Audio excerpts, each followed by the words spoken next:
What is a modern day Magdalene? Deidre and I are here with you today on the Black Madonna Codes, and we're going to dive deep into this just after our intro video.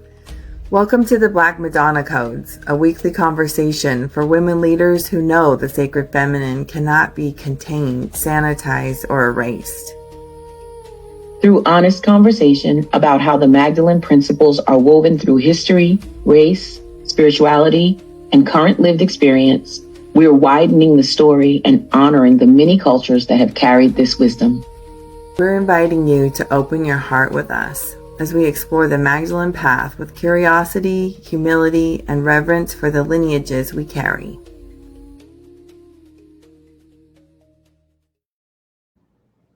Hello, hello. How are you today, Deidre? Fantastico. Flying. Living happily ever after. All of the above. We chatted and Deidre was on her way to Florida. And now we are getting her post Florida with the glow and all. The glow and all. Right.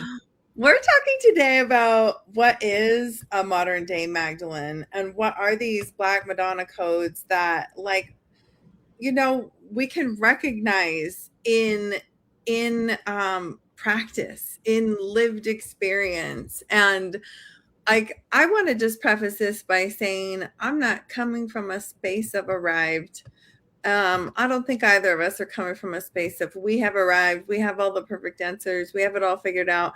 But we do believe that it's powerful to be in conversation around these things. And we want to bring up even a few like modern day examples, women that I have met through the Magdalene interview series, clients that I've worked with, as well as like people in mainstream examples, so that we can start to kind of recognize these codes and principles in our day-to-day lives, and how they compare and contrast to some of the ways that we might relate with the Magdalene.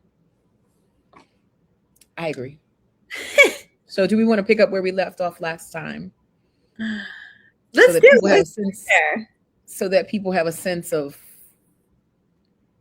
the metrics or the rubric that we're using to apply this.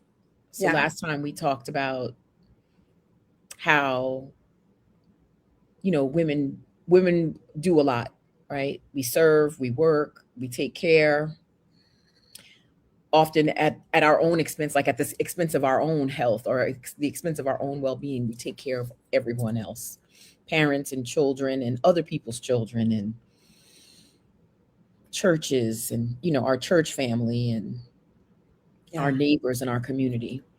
And how like all of that is noble and worthy of applause.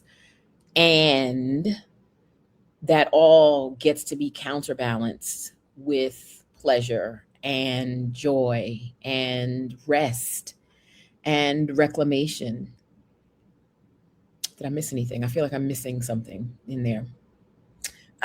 Well, I feel like there's a lot of other like Black Madonna codes, but like I feel like at the basis, this part is so important and is easy to get missed. So let's slow down. Yeah. Let's slow down. Yeah, it was eye-opening, and I mentioned this in our last episode, but it was eye-opening to me. I read My Grandmother's Hands. I'm just about finished with the book. Definitely want to read it a second time. It was that kind of book. It was like, some parts were like a fire hose. But what was fascinating to me is this bridge. Like basically, he is declaring that the way we heal racism on the planet is by healing trauma in the body. And I love that as a bridge to this conversation about pleasure. Like, pleasure can only be experienced in the body. It's not really a thought. It's not really like something outside of us. Like you could be in a very pleasurable experience and not experience in your body the pleasure of what's happening around you. Like it requires the embodied experience of it. And we can only do that when we slow down enough, let ourselves feel all of the things and clear space for the pleasure in the body. it just felt really like it brought it home. I knew that pleasure was important, but it really brought it home in such a tangible way for me reading that through the pages of that book. I have two comments from that. The first thing is I'm a little cautious about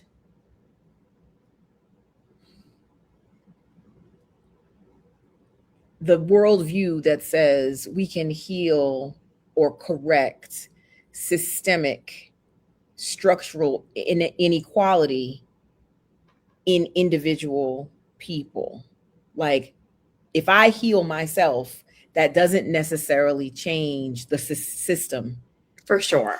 Etc. So there's that. Although I do get the concept in a very 30,000 feet view, that the people who are doing that work, or who are open to doing that work, or willing to do that work, excuse me, that those will be the people with the capacity to make those structural, excuse me, goodness, make those structural changes.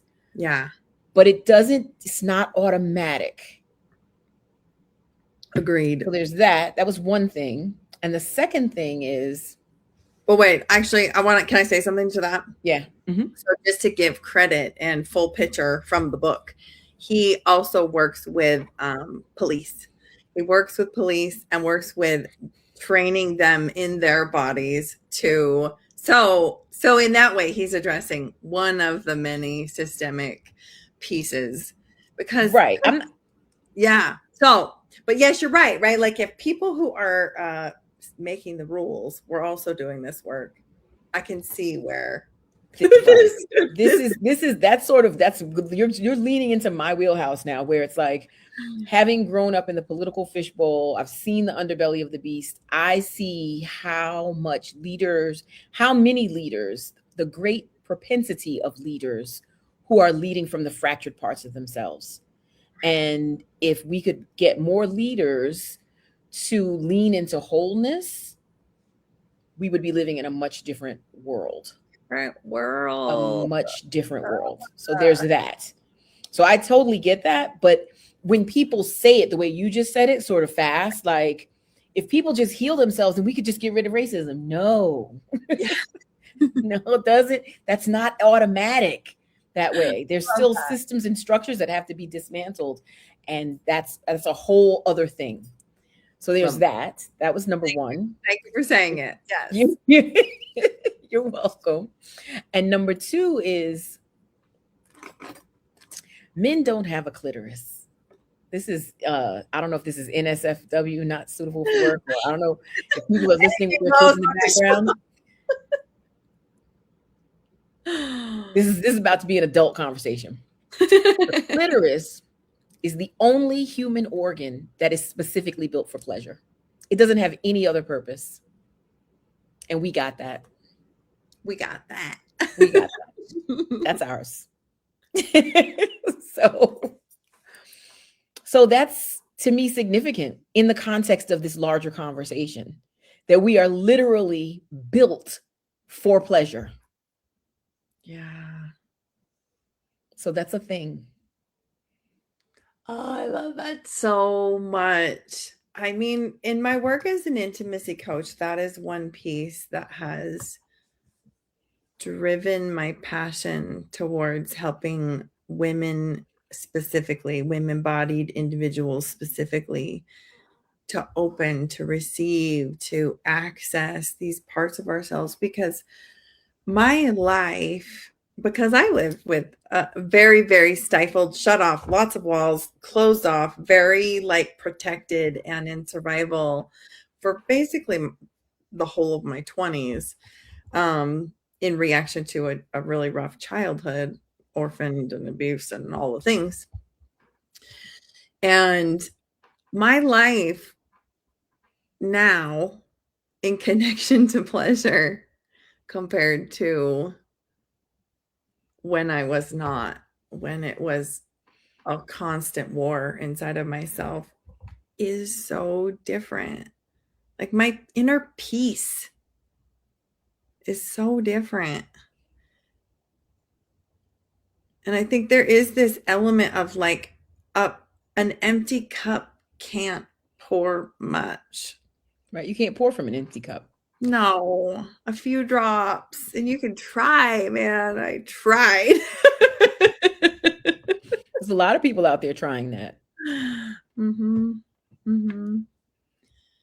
But and so, I mean, and that opens the whole conversation about getting connected to source, whatever you perceive that to be. And that's how you keep your cup full. Yeah. Which for me is a whole body experience. Because I mean, even I don't ever frame it as getting connected to source, simply because my previous version of getting connected to source meant leaving the body and bypassing the body, bypassing the lived experience. It was like, oh my gosh, in so many ways, right? Like yoga was all about getting to the higher chakras. It because of my filters. I won't say all yoga is that way, but it's like, you want to focus on the highest chakras, and then in coaching world, you want to focus on the highest vibe, and you want to, all of that stuff to me meant get out of this body and live up in these ethers and have all these spiritual experiences that aren't grounded in anything real. And a lot of times it was a survival mechanism. Like I couldn't find peace unless I was connecting with stuff that wasn't around me. The stuff that was around me was not bringing peace. And like it never brought true lasting peace until it became a body experience. Yeah, I get that. Go ahead. That was the case for me. I want to preface that's me centering my lived experience. Yeah, I get that. I get that. It's like an escape hatch almost. It's a method of escaping your current reality or whatever's triggering you about your current circumstance. And it's funny. I'm really growing into this place where nothing's wrong or bad. Like that was what was available to you at that space in that time, and it worked. And then you evolve from there. Do you know what I mean? Whereas I think some people would say, well, would make that wrong or make that not the best thing or not the best way to resolve or whatever. But it's like I truly believe everyone is doing the best they can with what they have for where they are. Yeah. Right. And with what they've been given, including the man I don't, I'm working. God is working with me. Mm-hmm. And so, you know who I'm talking about. I know who you're talking about. Right. So I do believe that I believe in that there's good in everybody, but I think the more people are fractured and disconnected, the more disconnected they are from that. And then that opens the space for them to treat people as less than human, et cetera, et cetera. So that's a whole nother conversation. I come from the school of God is within. And the thing that reminds me of that is I stand at the door and knock. If any man hear my voice, I will enter and sup with him. That's Jesus speaking. Yeah. And so where is he talking about? Like, where is the kingdom of heaven? It is not in the sky. It is not in the sky. The kingdom of heaven is within. And so you have to turn within. And then I feel like I'm going really fast. Let me slow down. I also really, really like the references to turning, right? When Mary goes to the tomb, she sees Jesus, but she doesn't recognize him. She thinks he's the groundskeeper. And then it says, and she turned. Like, what is turned where? Turned what? Turned. For me, I read that as she turned, as in turned within, and that is how she was then able to see him for who he was. And another reference to turning in the Bible, and I'm sorry, it's Bible day for me, guys. Okay. So, I like it. The other reference to that is the prodigal son when he's eating in the trough with the pigs. And it says he turned. Turned Mm. where? And that's when he remembered, why am I here with these pigs? I have a father at home. And he went home. And his father received him.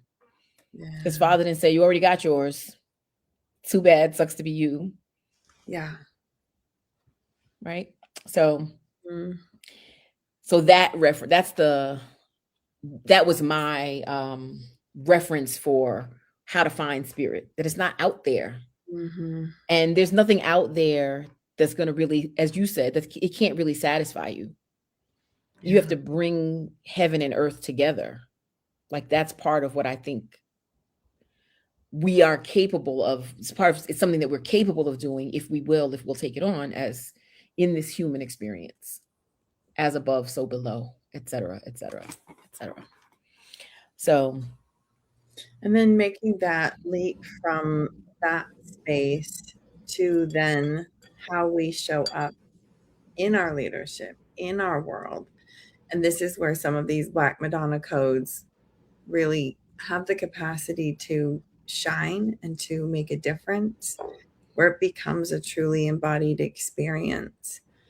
And I think that really matters, things like living from that internal authority, um, holding power quietly, honoring lineage and lived experience instead of bypassing them, uh, standing alone, standing for what you know, um, mhm.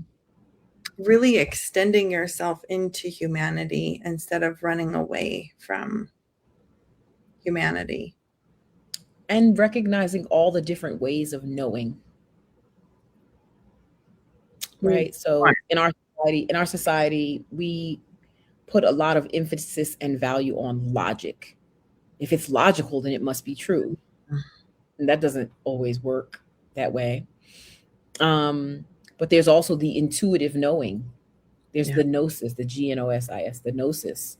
There's pattern recognition knowing, right? Yeah. So there's there's another one. There's spiritual, like it drops into your spirit, Yeah. right? There's you know things that you don't have any explanation for how you know that you know. And very often, at least in my case, in my experience, I have had to work hard to learn to trust that those other alternative ways of knowing, to Yeah. trust that I do know. So that's a thing. Yeah. So real. And shows up like when I think when we're in aligned stewardship in whatever we're doing in our lives. Like I think I experience that a lot as a mother, with my Mhm. kids. And it's one of those things, right? That like, oh my goodness. And my husband will be like, I don't know. And I'm like, I do know. Right. Right. Or you just know. And I know my kids would be like, how does she know? Yeah. Right? Even something as small as when they're small and it's quiet, you know you have to go check on them. They're doing something. It's too quiet. They're doing something they don't have any business doing. And so, yeah, there's lots of ways of knowing. And I would say that trusting your knowing would be one of the Magdalene principles, Absolutely. Yep. right? Because that's without that, I don't know how you stand. How do Yeah. you stand in on your center? How do you stand in your truth? How do you stand when nobody else is standing with you? And you just have to stand in your knowing and just know. And maybe wait for everybody else to catch up. Like they'll see it eventually. Yep. And that can be so uncomfortable. And yeah, Mhm. all of the things. And in Yep. my experience, it never comes without all kinds of self-doubt and all the programming and all the whatever. It doesn't matter though. Like what matters is you have to do what you feel convicted in. And And yes. I think we do learn, right? Like I definitely learned to do that from lots of trial and error of not doing it, and then watching the shit just hit the fan. Right. Or in the experience of, oh, I knew, but I didn't trust it. Yep. Like, how many times do you know, don't you have to admit to yourself that you did know after the fact? Yep. And so that's a real thing also. Yeah. Well, I'd love for us to, bring into this conversation a few modern day examples, so that, and thanks guys, if you're watching with us, we're grateful to you. We'd love to hear your comments, your thoughts. I'd love to hear their examples if they have any examples. Exactly. Like, who do you see as a modern day Magdalene, someone who's carrying these codes, these principles of divine feminine, of in a real lived way, these pieces that, and maybe I feel like it would be wise for us to even trace just a little bit, like, why are these Black Madonna codes? Well, it's because, like, so women today know what it feels like to have been erased, to experience deep oppression, to have been whitewashed, to have been sanitized, to have been meaning, like, had all this power, did really amazing things. None of it's recorded in history. This is what Black Madonna represents, this, like, oh, we'll just call her Mary and we'll just, surround her in a cathedral, and we'll just pretend like she doesn't represent all the, earthquakes and prayers and healings and destruction and whatever that this ancient goddess represented before we covered her in a cathedral. Right. In the Great Assimilation, right? So when the Catholic Church did the Great Assimilation of all the pagan deities so that they could bring those people into the fold, and then somehow they got flattened into one thing. Yeah. And the Magdalene, the Black Madonna Codes, the Magdalene principles, those are the things that we're talking about, that we're referencing. Yeah. And I love this relationship. Like, Mary Magdalene embodied the Black Madonna codes, and she went to this land in the south of France to be with the sacred land, even if she didn't know, like, what had happened there. Maybe she did know, maybe she didn't know. We really don't know. But the sites that she went to can also be correlated with ancient vulva cave carvings that are like 35,000 years old, or can be correlated to ancient Isis temples, or the literal cave that she lived in was shaped like a vulva. Like, there's just too many of these overlapping things to keep saying it's coincidence. So right. Go ahead. It reminds me of energy can neither be created nor destroyed. It only gets transformed. Yeah. Right. That's physics. Yeah. So, and that's exactly what you're talking about. Mm-hmm. Nothing was lost. Like, you said that on our, we hold Black Madonna gatherings. We'd love to invite you to our next one. It's May 31st. Just DM Deidre, and we'd love to have you come and join us. It's a free gathering where we all just get to sit around and talk like this, talk about where we see these codes in ancient historic figures or in modern day figures. And you said that on our last gathering, someone had brought up, like, oh, so much has been lost, and, like, we don't have, and it's true. And I think that we shouldn't bypass that, like, because a lot of what was lost in the literal sense was done through great violence and awful things that needs to be recognized. Right. The form of it was lost. Yeah. Right. But the principle, the essence of it is not lost. Not lost. It lives in us. I think the more and more we listen to that inner voice, the more and more we find that alignment with those codes that have never left our bodies. For me, that has represented accessing deeper and deeper peace in ways I didn't think was possible. I mean, I lived most of my 20s just depressed, anxious, trying all the medications, trying all the coaching, trying all the energy healing, trying all the religion, all the everything that I possibly could to just find inner peace, when it was like, as trite as it sounds, it really was all right here. Like Dorothy. Just click your heels. Right, exactly. You had the power to go home a whole time. Okay. So I love Yes. that. I love that. That's a great, yeah. Dorothy kicks off our example. Right.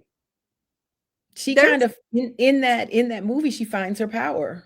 mm-hmm. Mm-hmm. So there's a And lot she's a leader. she is. You're right. It's so much symbolism in that one. I love that. She was not one we discussed beforehand. I love this. Right. She definitely was. She's a leader and she led men or male characters. The Scarecrow was male, the Tin Man was male, the Lion was male. But Dorothy was the leader. Dorothy was the one who said, maybe you can get a brain. Maybe you can get a heart. Holy shit, I have never seen this at this level of symbolism. Like, that is so beautiful. Whoa. I like have tears about it. Like, how many women today are doing that as we lead our men?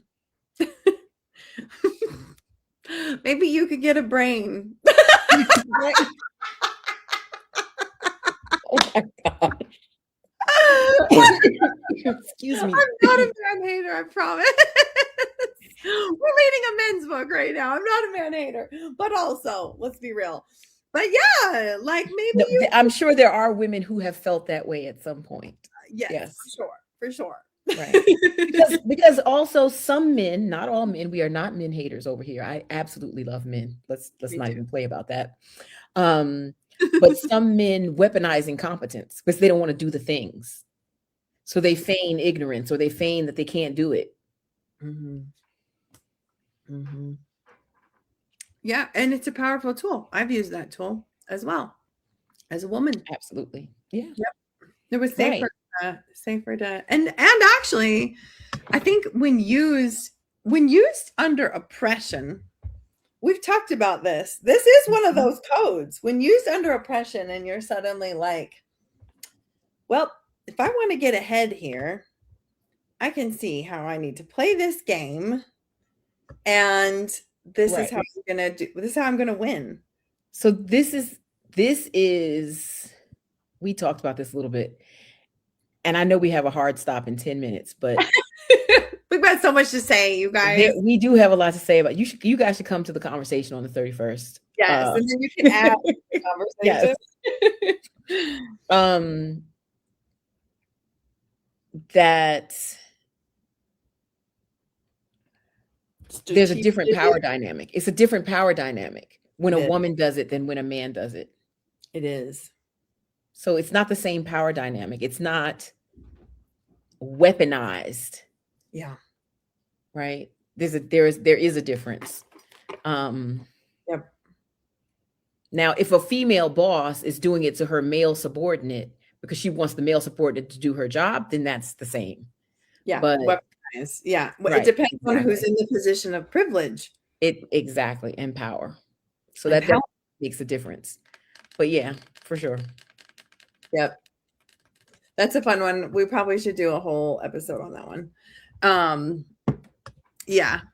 Okay. So who else? We talked about some modern day examples. I love the example of Malala Yousafzai. I'm not 100% sure that I'm saying that correctly. And I feel like goodness, her name has become. Tell who she is first. Yeah, her name has become well known. Yeah, so she was the one. And actually, I drew a lot of strength and inspiration from her. Just reading about her and like, oh my goodness. And I was in my young 20s at that time. She was a teenager living under Taliban rule and was not allowed to go and get an education because she was a girl. And she was not quiet about it. And her family had some different connections that allowed her to be able to continue to pursue education and put her voice out there. She wrote for the BBC. She risked her life every day doing that. I can't imagine as a teenage girl. No, And even led and eventually graduated in England from Oxford. And I actually don't know what she's doing right now. I want to go research her again and see like what is she doing right now? She's an adult now. yes, it happens. And the other little girl who was the environmentalist who was having the rally and nobody came, and then she became famous. I can't think of her name. Let me look her up really quickly. But I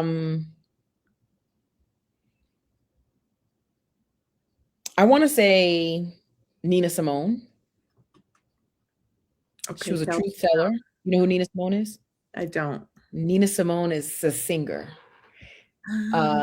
She's a very accomplished singer. She was a jazz musician.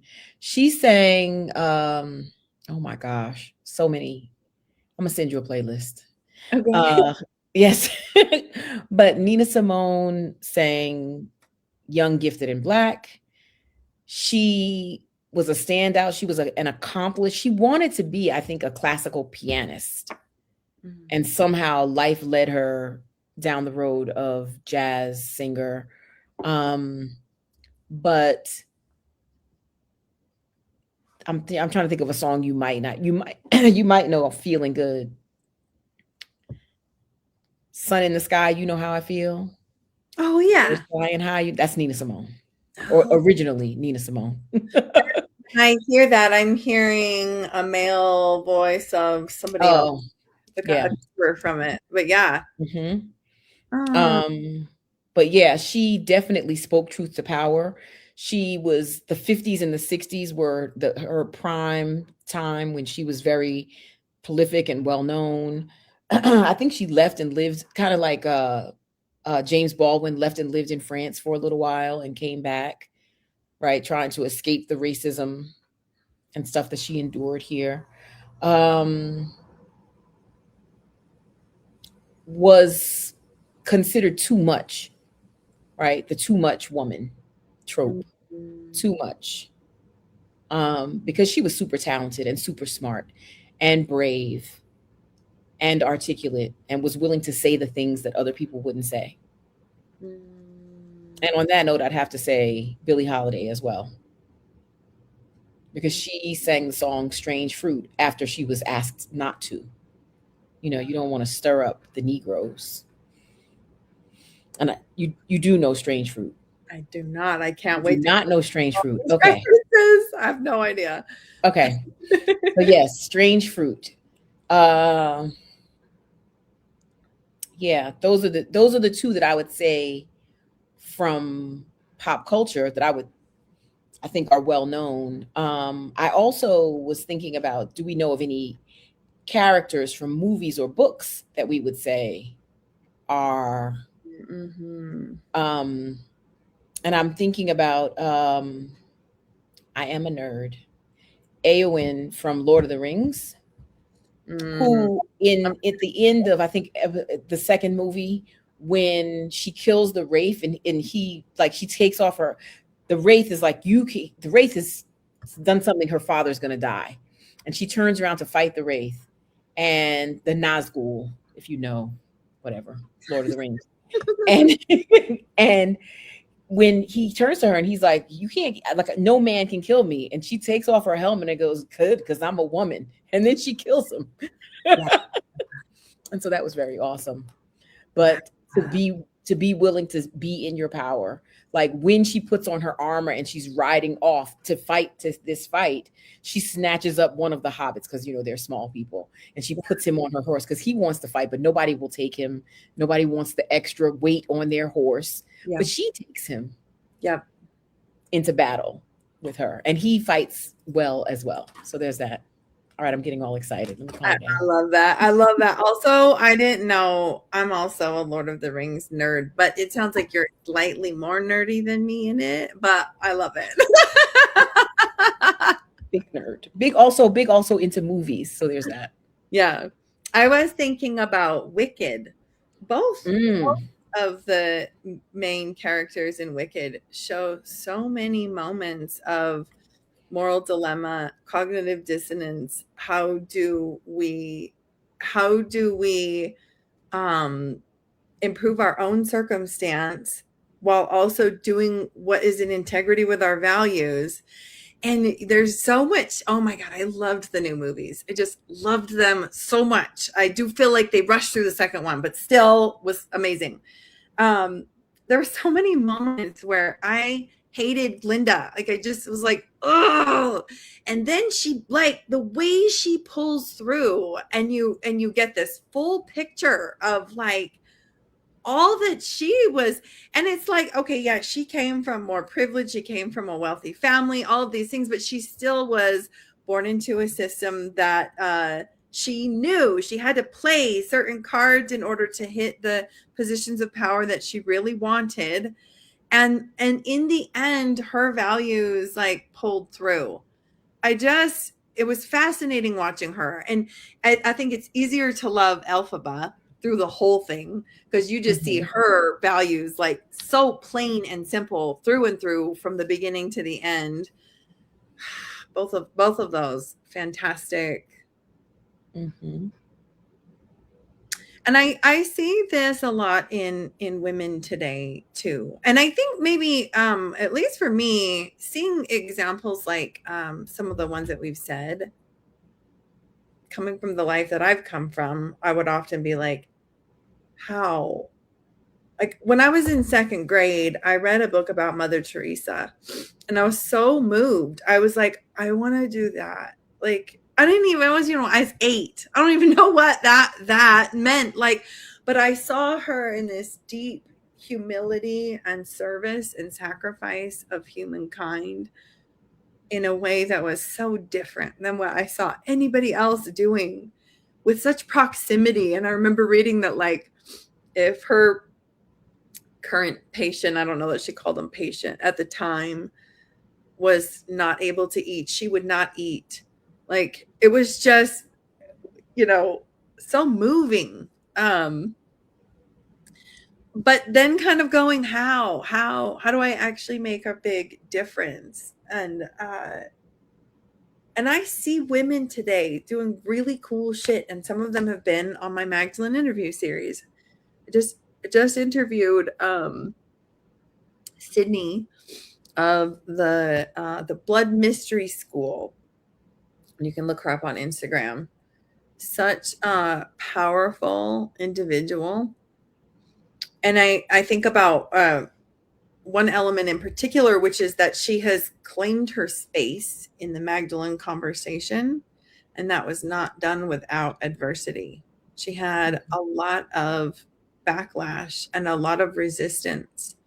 And I can imagine the kind of work that she had to do in her nervous system to show up day after day in conviction to what she knows, when she was facing racism every day. Like, no, you're a Black woman, you're bringing weird stuff to this conversation, we disagree, the white people were saying.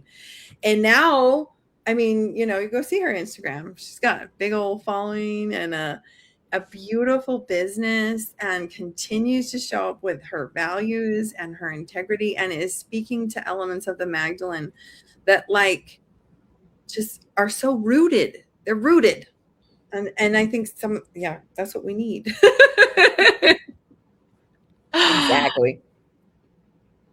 Exactly. I think that's perfect place for us to put a pin in it until next time. Yep. Love it. Love it so much. I appreciate you, Deidre.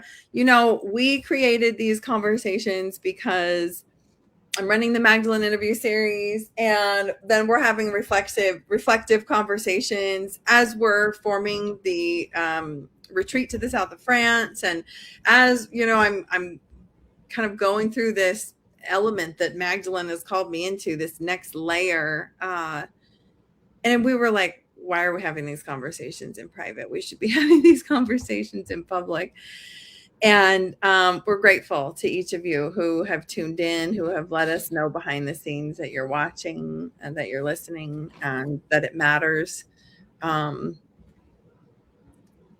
I think we're living in that principle right now, leaning into something that we both know really matters. even if nobody's saying a word in these comments many times. It's a little bit controversial, I think. It's a little bit like, Yep. Yeah, I appreciate you, Deidre. Thank you. I appreciate you, Miss Melissa. Thank you. And we'll see you again next week for our next episode of Black Madonna Codes. Bye for now. Bye.